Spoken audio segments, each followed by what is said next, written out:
평안하셨습니까? 저만 평안한가요?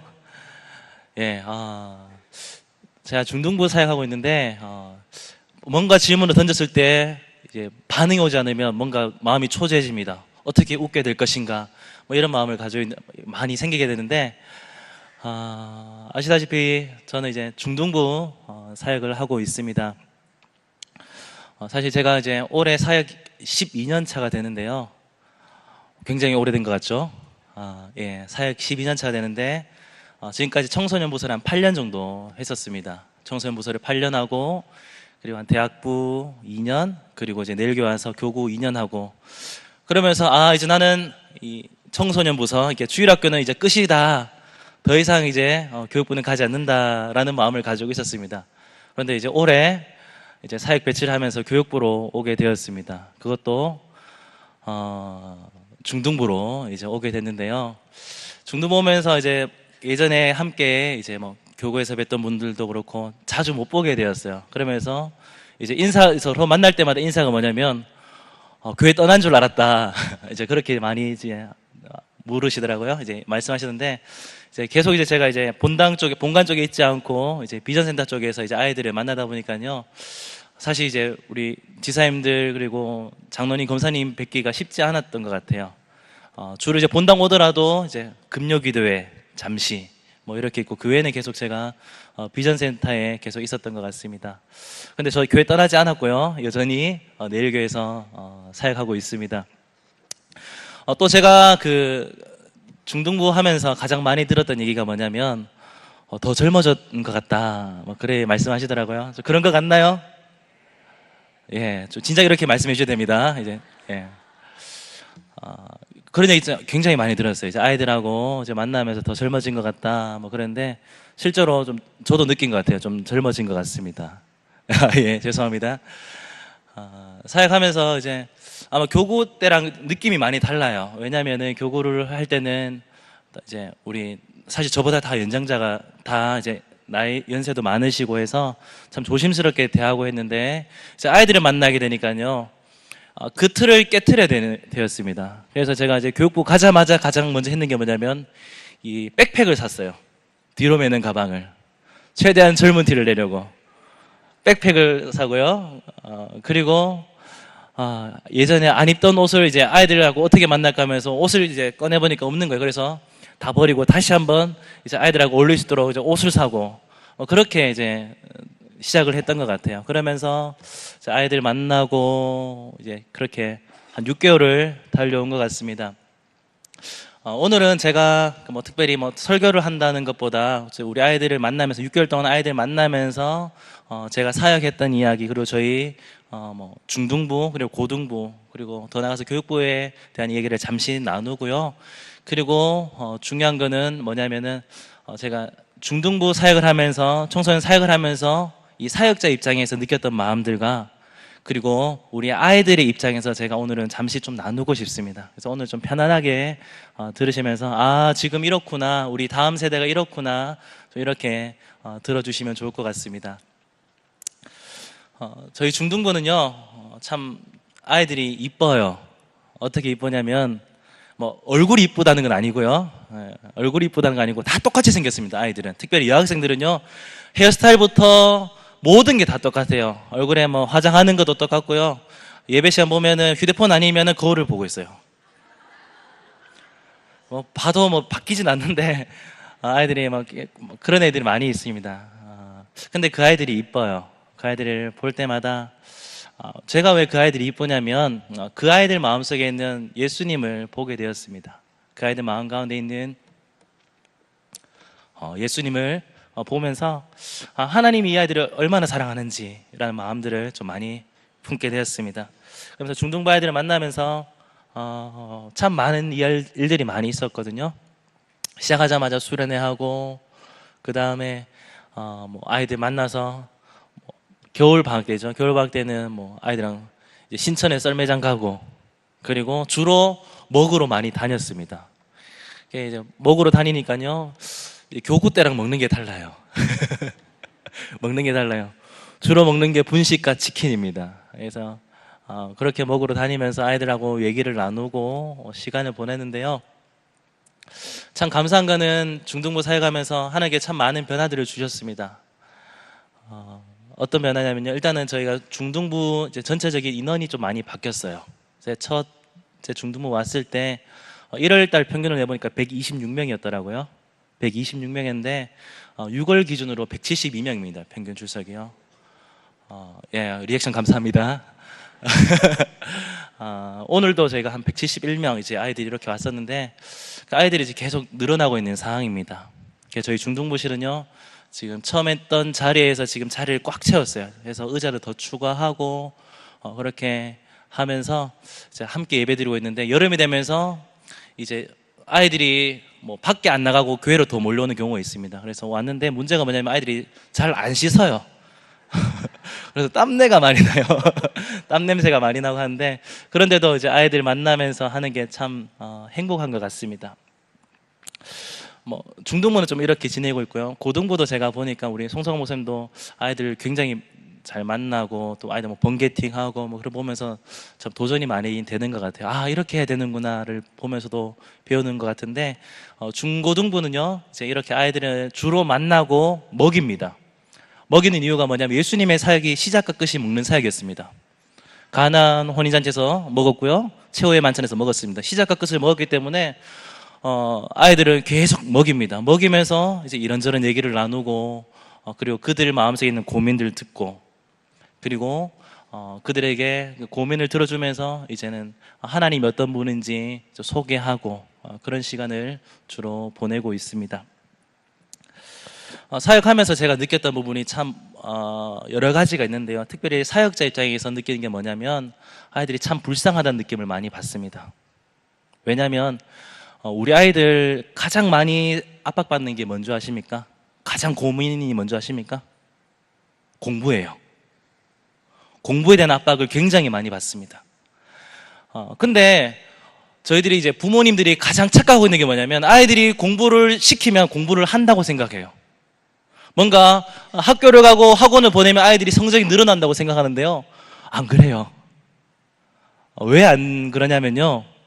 곰곰이 우리 자신을 한번 생각해 보시면 될 것 같아요. 왜냐하면 부모님을 닮을 수밖에 없어요. 그렇기 때문에 하나님께서 아이들에게 지혜를 줄 때 모두가 뭐 공부한 만큼 성적을 주시면 공부가 성적이 잘 나도록 해주시면 좋은데 그렇지 않아요. 정말 몇몇 아이들만 공부를 잘하고요. 나머지는 공부를 잘 못합니다. 앉아 있어도 집중이 안 돼요. 그런 거 있죠. 시험 기간 되면은 이제 공부를 해야 되겠다. 책상에 앉습니다. 앉으면요 지저분한 게 보여요. 그럼 청소를 하기 시작합니다. 닦고 정리하고 그리고 앉아요. 잠시 보면 2시간이 지나거든요. 그 심리적으로 안정이 와요. 2시간 공부했다. 그럼 아이들은 다시 놀기 시작합니다. 왜냐하면 책상에 앉은 시간이 2시간이기 때문에. 근데 아이들이 그렇게 하는 이유가 있어요. 왜냐하면 부모님들 그걸 원하는 거예요. 그냥 책상에 앉아 있는 것만 원하기 때문에 아이들이 어떤 공부를 하는지 어떻게 집중하는지에 대한 관심 없습니다. 그냥 책상에 앉아 있으면 우리 아이들은 공부 열심히 한다라는 생각하고 있기 때문에 아이들이 그렇게 많이 하는 것 같아요. 그래서 아이들의 대부분의 고민들이 이제 공부예요. 부모님들이 워낙 이제 부모님께서 공부를 많이 시키기 때문에 아이들이 여기에 대한 압박이 굉장히 많이 있습니다. 근데 아이들은요 어디 있는지 아세요? 주로 PC방에 있습니다. 공부보다는요 다른데 아이들과 관계를 맺는데 더 많이 시간을 보냅니다. 그래서 저 같은 경우에는 이제 아이들 만나러 PC방을 가요. 순찰에 가면 이제 저희 아이들이 저를 기다리고 있어요. 목사님! 그래 내가 왔어. 음료수 싹 돌립니다. 그리고 아이들하고 이제 아이들 게임할 때 옆에 앉아서 계속 얘기하는 거예요. 오늘은 뭐 어떻게 보냈어? 얘기하면 이제 아이들이 공부 때문에 힘들었어요. 또 학원 가야 돼요. 막 그렇게 얘기를 하면서 여러 가지 어려운 얘기를 많이 합니다. 그러면서 제가 고민이 생겼던 게 뭐냐면요. 과연 이 아이들에게 어떻게 복음을 전할 것인가 그런 고민들을 많이 하게 되었습니다. 사실 우리가 이것 오늘 본문을 보더라도요. 우리가 잘 알고 있는 본문이지 않습니까? 이 사도 바울의 고백인데 달려갈 길과 주 예수께 받은 사명 이 하나님의 은혜 복음을 전하는 일. 사실 이게 저나 저희 교육부 선생님들이나 아니면 모든 부모님의 고민일 것입니다. 아이들에게 이 하나님의 은혜의 복음을 어떻게 전할 것인가에 대한 고민이 많은데요. 사도 바울도 이제 예루살렘의 복음을 전하러 가기 위한 그 마음 가운데 들었던 생각들, 그리고 있었던 마음들이 뭐냐면 환난과 핍박과 그다음 또 뭐죠? 환난과 핍박과 여러 가지 결박이 자신을 기다린다고 하지만 이제 복음을 전하기 위해서 자신의 생명도 조금 더 귀한 것으로 여기지 않는다, 이렇게 고백했지 않습니까? 근데 중등부 사역하면요, 이 사도 바울과 같은 동일한 심정을 경험하게 됩니다. 이 아이들에게 하나님의 복음을 전해야 되는데 사도 바울이 경험했던 이 결박과 환난이 저희들에게 어떤 건지 아십니까? 사도 바울이 경험했던 결박과 환난이 이 청소년 사역하는 저나 저희 선생님들이 경험하는 것은 뭐냐면 죄송합니다. 아이들 편으로 빡침입니다. 죄송합니다. 이 표현이 좀 괜찮은지 모르겠는데 이 표현이 이제 아이들 용어거든요. 만날 때 아이들을 대할 때마다 힘들게 하는 게 너무 많아요. 뭐 잘 있었어? 대답이 없어요. 뭐하니? 그냥 노는데요. 너는 꿈이 뭐야? 없는데요. 뭐 이런 아이들이에요. 질문하면 모든 답이 하나예요. 예, 아니요, 몰라요. 근데 심각한 건요, 아이들을 상대하는 저희 선생님들 바뀌기 시작했어요. 한 주간 잘 보냈습니까? 예. 단답형으로 바뀌어요. 이게 거의 뭐 이제 몸에 배기 시작하는데요, 이런 여러 가지 어려움이 옵니다. 질문해도 반응을 하지 않아요. 그런 아이들입니다. 그리고 또 한 가지 뭐냐면요, 이 돈 털림이 저희들에게는 있습니다. 목사님, 배고파요. 목사님, 휴대폰 데이터가 없어요. 목사님, 택시 태워주세요. 차 태워주세요. 그런 얘기 많이 해요. 그래? 뭐 어쩔 수 없는 거예요. 배고파요. 그럼 만나는 거예요. 뭐 그렇게 보냅니다. 또 한 가지는요, 제일 충격적인 아픔입니다. 따돌림입니다. 어떤 얘기면요, 아이들을 만납니다. 만나면요, 아이들 뭐 맛있는 거 사주세요. 그래, 만나서 얘기하면요, 아이들끼리 얘기해요. 저는 그냥 가만히 있어요. 그래, 번개팅에서 모이고 뭐 애들 뭐 만나자 해서 만나면은 아이들끼리만 얘기합니다. 저는 그냥 가만히 들어줘요. 어떻게 생각해요? 좋은 생각인 것 같아. 그럼 계속 먹어요, 자기들은. 그러면 저희들은 그냥 가만히 보고, 그냥 아이들은 먹고 그냥 같이 함께 보내는 거에 만족하면서 그렇게 시간을 보냅니다. 사실 그게 쉽지 않아요. 마음이 어려움이 많이 옵니다. 내가 얘들을 왜 만나야 되나? 라는 마음들도 많이 들게 되는 경우가 많이 있습니다. 그럼에도 불구하고 그들을 만나는 이유가 무엇이겠습니까? 하나님의 은혜 복음을 전하기 위해서 그들을 만납니다. 근데 이 아이들을 만나면서 하나님의 은혜 복음을 전하는 것, 이 청소년을 상대하는 것은요, 그렇게 만만한 일은 아닌 것 같습니다. 왜냐하면 듣지 않기로 작정한 아이들입니다. 듣지 않기로 작정한 아이들에게 어떻게 복음을 전할 것인가에 대한 고민들은 끊임없이 했던 것 같아요. 그러면서 과연 어떻게 아이들에게 복음을 전할 수 있을까? 어떻게 아이들에게 이 하나님의 은혜 복음을 전할 수 있을까에 대한 고민들을 참 많이 하게 됐는데 제가 내린 한 가지 방법이 있었습니다. 뭐냐면요, 제가 가지고 있는 생각을 버리는 것이었습니다. 제가 가지고 있는 이 패러다임에 대한, 이 아이들에 대하는 마음을 바꾸는 것이었습니다. 제가 규정 지어 놓았던 아이들을 만나는, 아이들이 어떻게 해야 된다는 이 저의 생각들, 제가 가지고 있었던 욕심들, 이것을 깨트리는 것이었습니다. 근데는요, 이것을 깨트리는 것도 쉽지 않았던 것 같아요. 왜냐하면은 항상 밖에 있는 아이들의 모습을 보면서 한숨이 나올 때가 참 많이 있었습니다. 그 중에 또 하나 제가 깨기 힘들었던 게 뭐냐면, 이 아이들을 대할 때 특별히 교회 안이기 때문에 이 교회 교육이라는 부분에 대한 부분들이 참 마음에 왔었습니다. 뭐냐면은 이 아이들을 대할 때, 청소년들을 대할 때 이 교육이라는 관점에서 아이들을 보는 저의 마음이었습니다. 주중에 아이들이 학교에서 학원에서 보낸 시간이 몇 시간인 줄 아십니까? 중학생 기준으로요, 하루에 13시간을 학교에서 학원에서 보냅니다. 근데 그 아이들에게 교육이란 접근으로 아이들을 대하면요, 아이들은 다 떠나가 버립니다. 근데 저 때도요, 제가 주일학교 때도 사실 주일학교 사역은 교회 교육이었어요. 교회에 왔는데 뭐라도 하나도 더 들어야 된다는 마음을 가지고 아이들에게 막 주입을 했어요. 저도 그렇게 받았습니다. 그러면 두 가지 반응이 일어납니다. 뭐냐면은요, 이 교회 내에서도요, 이 소위 이제 인정받은 애들이 있어요. 이 아이들은 더 인정받기 위해서 노력을 많이 합니다. 어떤 노력을 하냐면, 목사님이 좋아하는 사람으로, 선생님이 좋아하는 사람으로 신앙을 포장하게 됩니다. 제가 그랬어요. 하나님에 대한 그런 관심 없고 그냥 교회 내에서 쭉 자랐기 때문에 교회 생활이 어떤지, 신앙 생활이 어떤지, 여기에 대한 걸 잘 알았어요. 특별히 수련회를 앞두고 있어서 수련회 얘기하면요, 수련회 하면 무엇을 해야 되는지, 그리고 선생님들이, 그리고 목사님이, 사역자가 무엇을 요구하는지도 알고 있었어요. 무엇을 요구하겠습니까? 어른들의 마음에 있어서 아이들이 무엇을 원하는 것 같습니까? 수련회 때 하나님 은혜 많이 받고 기도 열심히 하고 우는 거 원하지 않습니까? 그게 가지고 있는 생각이거든요. 그래서 저 같은 경우는 어떻게 했냐면, 수련회 때 울기 위해서 노력을 했어요. 왜냐하면 울어야 빨리 끝나거든요. 울어야 기도회가 끝나요. 왜 그렇죠? 어른들 보기에 울었을 때 얘들이 은혜 받았다고 생각하기 때문이에요. 그렇기 때문에 울 때까지 하는 거예요. 그러면 어떤 생각합니까? 저 같은 경우는요, 부모님 돌아가신 생각도 하고, 그리고 하품도 막 참아보고요. 그래야만 수련회의 기도회가 끝나기 때문이에요. 근데 그래 하면요, 선생님들이 좋아요. 은혜 받았다. 사역자도 은혜 받았다. 근데 그거 거짓말이에요. 착각할 수도 있어요. 속을 수도 있어요.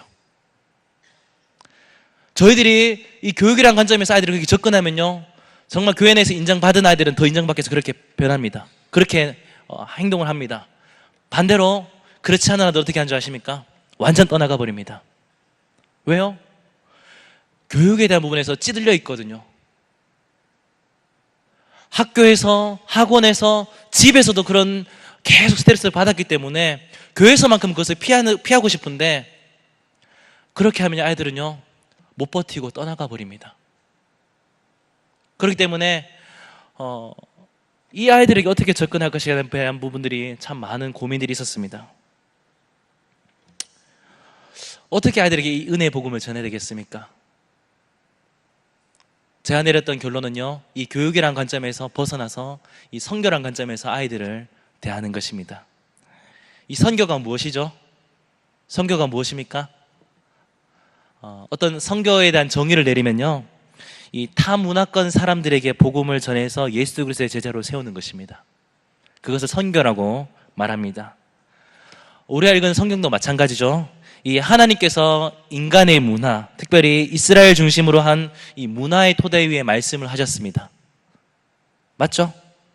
우리가 읽는 주된 이 성경의 내용도요, 이 하나님의 나라에 대한 이야기로 가득 차 있지만, 그 주제를 전달하기 위해서 예수님께서는요, 이스라엘의 문화를 사용하셨습니다.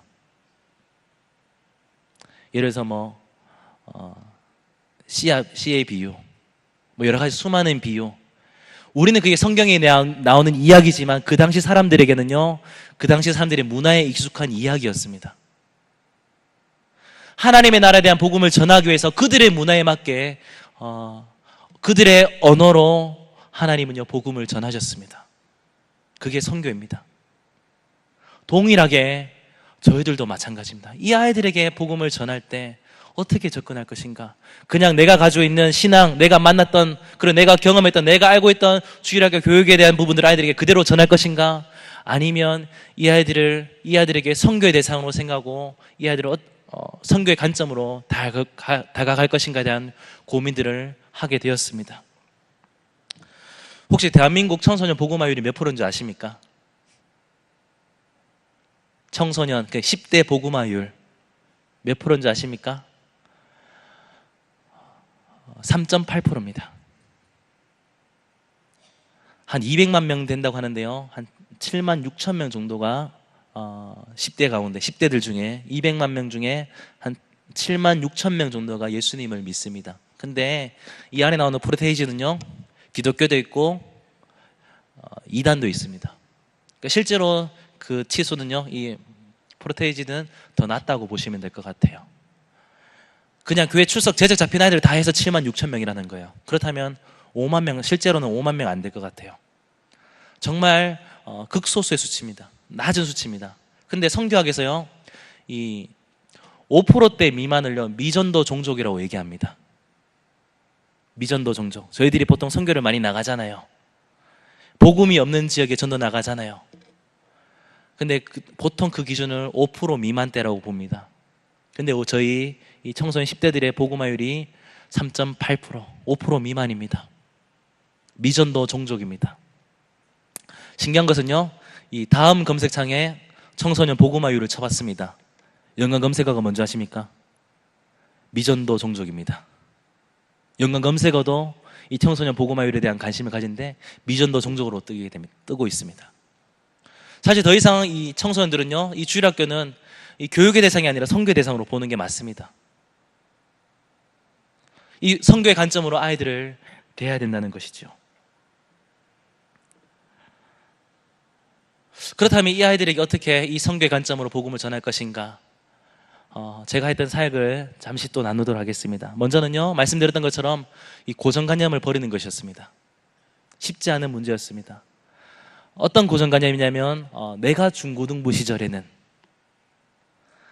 내가 청소년 때는 교회에서 이렇게 했지라는 생각을 버려야 됩니다.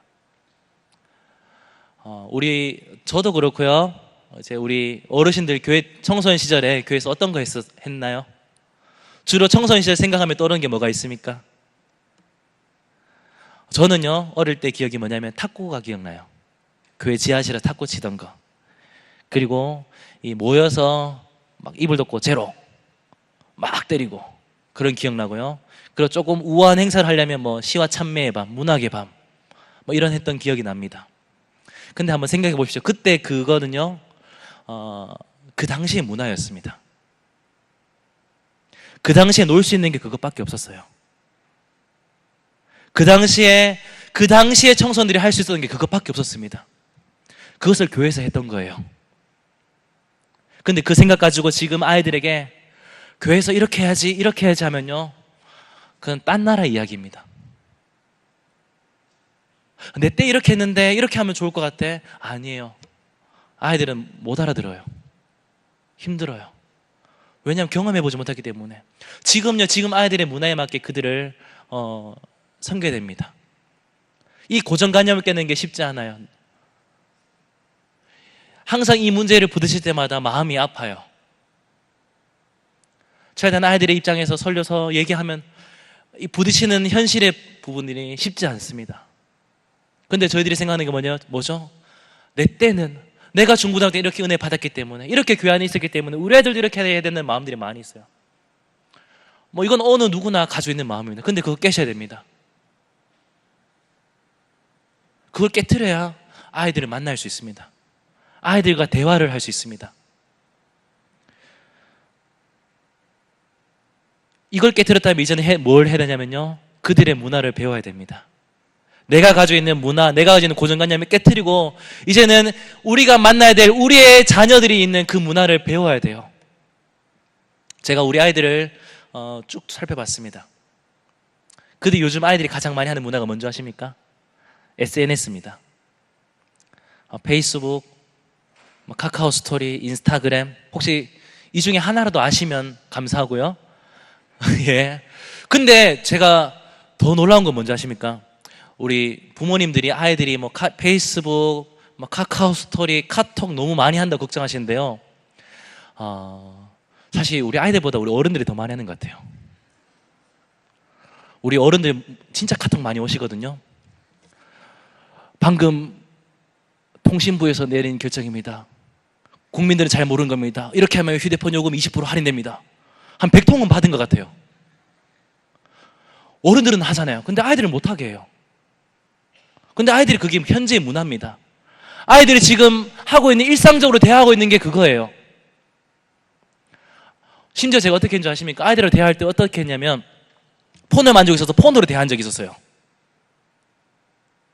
아이들 폰을 만지고 있기 때문에 같이 폰으로 카톡 얘기합니다. 아니면 페이스북 메시지로 아이들과 대화합니다. 마주보고 앉아서. 근데 그게 가능해요. 근데 애들은 그걸 통해서 진짜 안에 있는 얘기를 다 해요. 그게 아이들의 현재 문화입니다. 우리가 가지고 있는 생각, 아이들이 그걸 하면 안 된다, 공부해야 된다고 하는데 뺐으면 아이들은요, 거기 못해서 어떤 다른 반응을 보입니다. 그거를 허용해줘야 돼요. 어쩔 수 없이요. 요즘은 제가 아이들을 어떻게 소통하는지 아십니까? 이 중등부 아이들, 그리고 아이들에게 소통을 할 때 어떤 만남의 약속을 페이스북으로 다 합니다. 한 명 한 명 카톡 보낼 수 없고요. 문자를 대량으로 보낼 수 없어가지고 할 수 있는 게 뭐냐면 페이스북으로 보냅니다. 오늘 몇 시 어디서 번개, 아니면 뭐 어떻게 뭐 한다, 페이스북 올려놓으면 우리 아이들이 다 공유 겁니다. 그럼 그 장소 다 와 있어요. 요즘에 저희가 푸드트럭 하거든요. 푸드트럭 얘기합니다. 뭐 푸드트럭 어디 갑니다, 아니면 어디 갈까요? 댓글 시작하면 댓글 다 답니다. 한 4, 50개 달려 있어요. 그게 아이들의 문화예요. 그것을 이제 할 줄 알아야 된다는 것이죠. 그리고 여러 가지 언어. 혹시 무지개 매너라고 들어보셨나요? 20대도 모르는 청소년들의 언어입니다. 무지개 매너. 뭔지 아세요? 우리 어른들이 이제 뭐 주로 아는 이제 줄임 신조어가 이거죠. 무도, 뭐 무한도전, 아니 문상, 문화상품권, 뭐 이런 거죠. 이제 이거 옛날 거예요. 상상할 수 없을 정도로 이제 여러 가지 신조어가 많이 일어납니다. 무지개 매너, 이게 뭔지 아십니까? 매너가 매우 안 좋다는 뜻이에요. 무지개 매너. 그래서 무지개 매너 이렇게 합니다. 하루하루가 바뀔수록 아이들의 신선한 뭐 신조어가 많이 나와요. 요즘에 혹시 페이스북 혹시 다 하시죠? 우리 어르신들도요. 조탐이 뭔지 아세요? 조탐. 한 번은 저희 애들 가운 애들 페이스북에 조탐이 뜬 거예요. 그래서 제가 가지고 생각에 얘가 누구를 좋아한다. 조탐. 누구를 좋아한다 생각하고 제가 댓글 달았습니다. 누구 했어요. 바보 됐습니다. 이 조탐이 뭐냐면요. 이 페이스북에 조탐을 애들이 걸어놓으면 거기에 뭐 한번 보시면 아실 거예요. 뭐 길게, 그 다음에 뭐 짧게 뭐 글을 넣은 게 이게 뭐냐면 페이스북에다 좋아요 타임라인을, 그러니까 좋아요 눌러주고 타임라인에 댓글을 달아주면 찾아가서 그 친구에게 페이스북에 글을 남겨주는 거예요. 그걸 조탐이라고 얘기합니다. 모르면 바보 되는 거예요. 그래서 제가 누구 했다가 그 후로 이제 이 아이들과 잠시 소통이 안 됐던 뭐 그런 기억이 있었는데, 뭐 이런 부분을 다 배우셔야 돼요. 그들의 표현, 언어, 유행. 사실 제가요, 저는 이 자랄 때 교회 내에서 꽤 모범 어린이로, 모범 학생으로 자랐습니다. 어른들 보시기에. 제가 중고등부 때 결단하는 게 세 가지 있어요. 뭐냐면 술, 담배, 가요 안 하기. 나름 저 그때 열심히 이 나시린의 삶을 살았습니다. 10대 때. 근데 그거 빼고 다 했던 것 같아요. 그거 빼고 다 했던 것 같은데 일단 이 세 가지를 안 했어요. 이 당시에 아이들이 하는 거, 그 당시 제가 생각했던 나쁘다고 생각했던 건 다 안 했어요. 근데 그게 지금까지 쭉 이어졌어요. 그리고 아이들을 만나니까요, 어려운 거예요. 아이들 요즘 뭐 가요, 어떤 거 뭐 다 해야 되거든요. 인원수까지 세알려야 돼요. 요즘 가수가 누군지. 왜냐면 모르면 대화가 안 돼요. 뭐 제가 좋아서 그거 하는 게 아니라 저도 싫거든요. 근데 애들하고 대화하기 위해서는, 그들에게 말문을 털기 위해서는 그걸 할 수밖에 없어요. 그렇게 해서 문화를 배웁니다. 그럼 문화를 배웠다면 이제 어떻게 하냐면요, 이제는 그들에게 가까이 다가가야 돼요. 그리고 그들에게 있어서 오랜 시간 동안 기다려줘야 됩니다.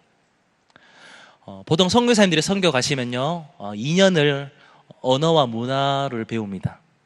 선교 이제 파송 받으면 바로 가서 선교 사역하고 복음을 전하는 게 아니라 그곳에 가서 언어를 배웁니다. 그곳에 문화를 배웁니다.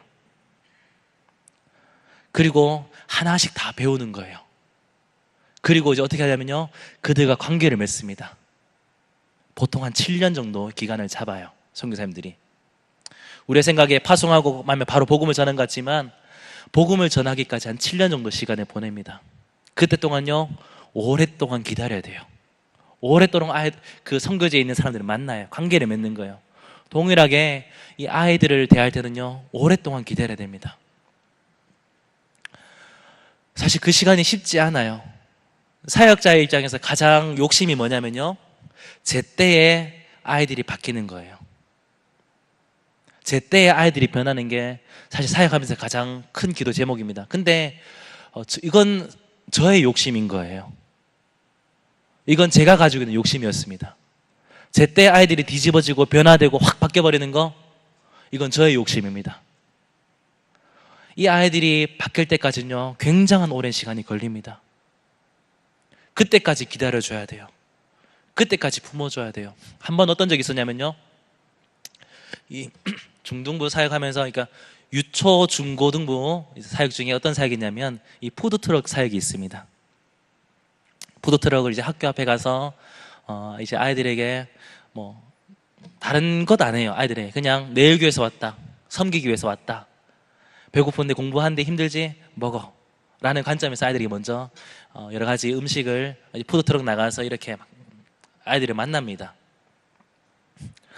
그럼 그 아이들이 바로 교회 올까요? 그렇지 않아요. 한다고 그 아이들이 바로 오지 않습니다. 만약 그 아이들이 그대로 왔다면요, 성서지역, 상인지역 청소년 다 교회로 와야 됐습니다.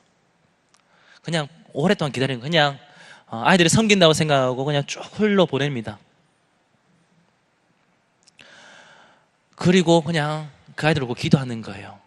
하나님, 오늘 제가 만든 아이들 교회로 오게 해주십시오. 그냥 기도만 하고 그냥 그 아이들 올 때까지, 정말 안 올 수도 있어요, 사실은.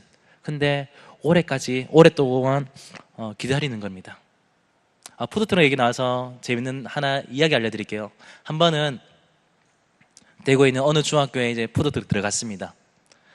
첫 푸드트럭이었는데요, 들어가고 나서 어떤 일이 있었냐면, 이제 아이들에게 막 다 만나고 이제 모든 음식을 다 소진했어요. 시작하자마자 10분 안에 다 끝났어요. 그리고 나서 뒤늦게 이 소식을 들었던 아이들이 이제 막 몰려오는 거예요. 미안, 다음에 하고 보냈습니다. 근데 페이스북에 모르는 친구가 메시지가 왔어요. 아저씨 안녕하세요. 저는 어느 중학교 누구예요. 내일 꼭 와요. 그렇게 왔어요. 그래서 그 학교 한번 간 적이 있어요. 근데 그 애는 아직 안 왔어요. 근데 그런 애들이 많아요. 제 페이스북에 저희 중등부 애들 외에 이 아이들의 친구들이 한 150명이 더 있어요. 그러니까 저희 중등부 아이들 말고 이 아이들의 친구들이 저에게 초청한, 그러니까 페이스북 신청한 애들이 150명이 됩니다. 굉장하죠. 근데 아직 그들이 교회는 다 오지 않았어요. 조금씩 오고 있긴 한데, 근데 그들이 올 때까지 저희는 기다려줘요. 그리고 아이들과 관계를 맺으면서 때로는 어려운 일도 많이 있거든요. 속상한 거 많이 있거든요. 근데 그거 다 들어줘야 돼요. 다 참아줘야 돼요. 그들의 편에 서줘야 됩니다. 오늘은 어떤 경우 있었냐면요, 저희 오늘 지난주에 새 친구가 왔어요. 대곡 지역에 있는 새 친구가 한 명이 왔는데, 지난주에 와서 이 친구가 또 한 명을 데리고 왔습니다. 근데 이제 저희 교회 여건상 아이들이 오고 가고 하는 게 굉장히 힘들어요. 굉장히 힘든데, 이제 이 아이들이 집에 가려면, 대곡으로 가려면 예배 마치고 차가 없습니다. 그래서 저희 선생님들이 이제 돌아가면서 운행을 하는데, 오늘 저희가 뭐 수련회 이제 회의한다고 운행을 사실 못했어요. 계속 전화가 오는 거예요. 목사님, 집에 가야 됩니다. 어떡하죠? 미안, 오늘 좀 그냥 갔으면 좋겠어. 안 돼요. 오늘 좀 우리 수련회 때문에 어려울 것 같아요. 목사님, 택시비 주세요. 안 돼. 오늘 안 돼, 조금만. 그럼 목사님, 그럼 태워주세요. 기다릴 거예요. 어쩔 수 없이 제가 운행 나갔어요. 나가서 이제 아이들하고 얘기하는데 한 명이 그러는 거예요. 새로운 친구가 그 얘기하는 거예요. 목사님, 저 수련회는 못 가요. 왜? 과학영재원이라서 그때 무슨 캠프가 있어서 못 가요. 그렇구나, 알았어. 근데 목사님, 고민이 있어요. 오늘 처음 보는 애예요. 고민이 있어요. 뭐야? 저는 래퍼가 되고 싶어요. 에? 왜 그랬어요? 잘하나? 그러니까 잘한대요. 한번 해봐. 그러니까 차에서 혼자 막 하는 거예요. 혼자 랩을 막 하는 거예요. 그래서 끝나길래 잘했다 그래요. 그냥 넘겼거든요. 근데 얘가 또 하는 거예요. 목사님, 저는 저는 래퍼가 되고 싶은데 엄마는 과학자가 되래요. 어떻게 할까요? 목사님은 어떻게 하시겠어요? 그런 거예요. 대답을 잘해야 되거든요. 과연 어느 노선을 선택할 것인가? 개인적으로 생각해, 과학자 되고 랩도 하면 좋겠다는 마음이 굴뚝 같았어요. 그 대답을 못했어요. 이때 좀 거짓말 해야 되는데 못했어요. 저도 망설였어요. 또 묻는 거예요. 과학자 되는 게 맞아요? 래퍼가 되는 거 싶어요? 그래서 제가 물었어요. 너는 뭐가 되고 싶어? 저 래퍼가 되고 싶어요. 그래? 알았어. 넘겼어요. 근데 또 묻는 거예요. 목사님 어떻게 하면 될까요? 만약 목사님의 애가 그렇다면 어떻게 하실 거예요? 막 다 묻는 거예요. 미안해, 내가 아직 그런 경험이 없어. 그럼 목사님 동생이 그러면 어떻게 하실 거예요? 그냥 하라는 대로 해주고 싶어. 그 얘기했거든요. 얘가 감동하는 거예요. 고마워요. 목사님 나중에 제가 랩 써서 목사님 언급할게요. 목사님 이름 뭐죠? 김종국이야. 능력자군요. 제가 꼭 가사에 적을게요. 그래서 그 얘기가 또 보여주는 거예요. 자기가 녹음했는 걸 들려주는 거예요. 자기가 녹음했는 거. 이제 컴퓨터로 이제 미디 음악을 만들어가지고 랩했는 거를 앨범 냈다 하더라고요. 그래서 그게 들려주는 거예요. 진짜 잘해요. 너 소질 있다. 얘기하니까 저 쇼미더머니 나가서 3차까지 나갔어요. 그런 거예요. 쇼미더머니 아세요? 모르시면 검색하시면 됩니다. 예. 그래서 거기 3차까지 나갔대요. 근데 떨어졌대요. 그래서 걔가 얘기하는 거야. 이제 고등 래퍼 나가면 자기는 우승할 것 같다. 하면서 진짜 이제 믿음이 가는 거야. 얘가 이제 이 다음에 앨범을 내면 꼭 김종국 이름을 써주기를 기다리는 마음에서 그런 마음이 있었는데 그냥 얘기를 들어줬어요. 그리고 얘가 원한 답을 해줬어요. 얘가 감동을 받는 거예요. 얘들 편에 서주는 거예요. 그냥 아니더라도 그냥 편에 서주는 거예요. 얘들 편에 서서 그냥 얘들 이야기 해주는 거예요. 얘들 얘기 들어주는 거예요. 그 얘들이 거기에 감동을 받고 나오는 거예요. 사실 제가 가지고 있는 마음들은 뭐냐면 사실 그 얘기 아닌 얘기도 참 많이 있어요. 그러나 그 얘기 하나하나 들어주면서 그들의 마음을 얻는 겁니다. 제가 선교라고 했던 이유도 그거예요. 사실 선교사님들의 사역 가운데 이 오랜 기간 동안 복음을 전하기까지 7년이라는 기간 동안 하는 게 뭐냐면 그들의 마음을 얻는 겁니다. 그들의 마음에 있는 여러 가지 이 장벽들을 깨트리는 거예요. 그 기간 동안. 이 선교사님 믿는 하나님이랑 믿어도 되겠다는 마음이 들 때까지 기다리는 겁니다. 근데 아이들도 동일해요. 아이들을 만나면서도 그런 마음이 있어야 돼요. 우리 목사님 믿는 하나님이라면, 우리 선생님이 믿는 하나님이라면 나도 믿어보고 싶다. 그 마음이 들 때까지 기다리는 거예요. 그 마음이 들기 전에 얘들아 앉아봐. 교회 오면 그렇게 하면 안 돼. 다 떠나갑니다. 안 되기 때문에 나가는 거예요. 그때까지 아프더라도 보기 싫더라도 기다려주고 참아야 되는 거예요. 그 아이가 느낄 때까지 우리 목사님 믿는 하나님이라면, 우리 선생님 믿는 하나님이라면, 우리 엄마 아빠가 믿는 하나님이라면 진짜 나도 믿어보고 싶다. 그 마음이 들 때까지 기다려주셔야 됩니다. 못 기다리면 아이들은 떠나갑니다. 못 기다리면 아이들은 돌아오지 않습니다. 그 얘기 있잖아요. 이 사랑은 오래 참고. 그 다른 영문 번역 보니까요. 이 long suffering 돼 있더라고요. 괴롭다. 오랫동안 괴롭다. 뭐 이렇게 표현을 하더라고요. 사실 기다리는 거 힘들어요. 괴로워요. 당장 변화되고 바뀌기 원하는데 그건 저희들이 욕심일 뿐이에요. 그들의 마음이 열 때까지는 저희들은 기다려 주어야 됩니다. 왜죠? 그때 그들의 마음이 열릴 때 은혜의 복음을 전할 수 있습니다. 사도 바울이 예루살렘을 갈 때 어떤 일이 일어날지 모릅니다. 환난과 결박이 자기를 기다린다고 했지만 이 받은 사명 은혜의 복음을 전하기 위해서 생명을 조금도 귀하게 여기지 않았던 것처럼 동일하게 우리 아이들을 섬기기 위해서는요, 아이들을 만나기 위해서는, 아이들을 대하기 위해서는요, 저희가 가지고 있는 여러 가지 수많은 기대치, 어떤 원하는 바, 고정관념 다 깨트리고 꼭 참고 마음 열 때까지 기다려 주셔야 됩니다. 근데 그게 잘 안 돼요. 근데 그게 어려워요. 아이들을 만나면서 기쁜 마음으로 만난다고 하지만 만나고 돌아올 때마다 두 마음이 항상 생겨요. 괜히 만났나? 왜죠? 혼자 있었기 때문에. 만나고 혼자 있는 거예요. 그리고 또 다른 마음에 그럼에도 만남이 있어서 참 감사한 마음이 드는데 할 때마다 괴로운 마음이 참 많이 듭니다. 때로는 만나면서 오늘은 복음을 전했는데 이런 마음들 들을 때가 많아요. 근데 그냥 먹이고 끝날 때고 또 그냥 만나주고 돌아올 때, 그냥 집에 태워주고 올 때가 더 많이 있습니다. 사실 아이들 만나는 시간이 어떻게 되냐면요. 학원이 8시, 9시, 10시 마칩니다. 제가 이제 화요일, 목요일 이제 주로 아이들을 만나는데요. 학원에 가서. 그러면 아이들 만나면 보통 이제 대부분이 9시 맞춰요. 그럼 9시 만나면은 어디서 모이라 가면 9시 한 20분, 30분에 만납니다. 먹어요. 언제까지 먹냐? 한 10시 반. 그러면 아이들을 이제 태워줍니다. 제 차가 5인승인데요. 9명까지 태운 적이 있어요. 와룡공원. 그 다음에 죽전내거리. 상인동. 그러면 서로 뭐라고 얘기한 줄 아세요? 다른 친구 먼저 태워주세요. 다른 친구 먼저 태워주세요. 늦게 가고 싶어 하는 거예요, 집에 들어가면. 늦게 들어가고 싶어요. 근데 그렇게 애들 만나요. 근데 그때마다 마음이 들어요. 걔들은 가서 집에 가서 씻고 자고 학교 가서 자면 끝이지만 저는 어떻게 해요? 소화가 안 돼요.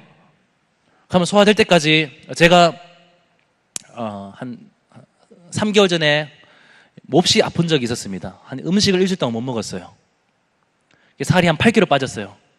다들 얼굴 좋다고 하는데 그게 아파서 빠진 살입니다. 한 8kg 빠졌는데요. 그 후로 이제 먹고 나서 예전에는 먹고 누워도 소화가 됐거든요.